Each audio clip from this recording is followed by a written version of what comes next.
What is up, guys? Just wanted to talk a little bit about seller take-back mortgage, or also known as vendor take-back mortgage. I'm just going to go over what it is and also the reasons why the vendor would do something like this, and also reasons why the buyer would do something like this. So what it is essentially is when the buyer cannot afford to put a down payment on a property and they get some help from the seller in order to be able to get their financing with the bank.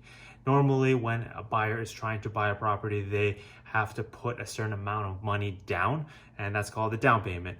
Most people know this, and in Ontario, for example, it's about 20% to 80%. So that means you have to put 20% of the purchase price down in order to get 80% from the bank or any other reputable lender.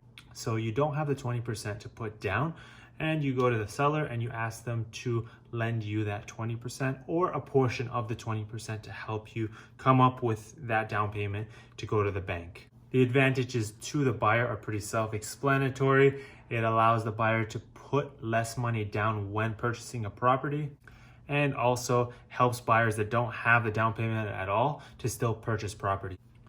So why would a vendor or a seller even do this? Why would they bother lending out money to a buyer to help purchase their own house?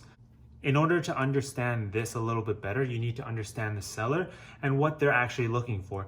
Each seller looks for a different thing when they're selling a house. If it's a young person who is trying to upsize, move into a bigger house, they usually want all their money to be able to put towards the down of the next house. If it's an older person who is trying to retire or downsize, they might be looking to take their money out, move into a smaller place, and invest their money. So you have to understand what each seller is looking for and what's important to them.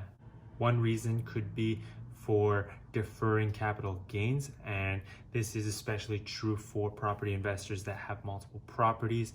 They want to liquidate one of their properties, and when they sell it, they have to pay capital gains tax on the profit that they made on that sale. And in order to reduce the amount of tax that they pay or defer it, they would take some of that profit and give it back as a loan to the buyer. And one of the more common reasons is just as an investment. So taking that example of an older person who is trying to sell their house and downsize into a condo or a smaller unit, they would have a lot of profit that they would take out and probably invest in stocks, mutual funds, or an example would be as a loan, because they're going to be making interest off of that as well. But I would suggest, if you guys are interested in vendor take-back mortgages, to talk to the seller and to understand what the seller is looking for and what's important to them. Everyone has their own angle, and everyone has their own list of things that they want to hit while they're selling their house. All right, that's it, guys. Hope you learned something about vendor take-back mortgages or seller take-back mortgages.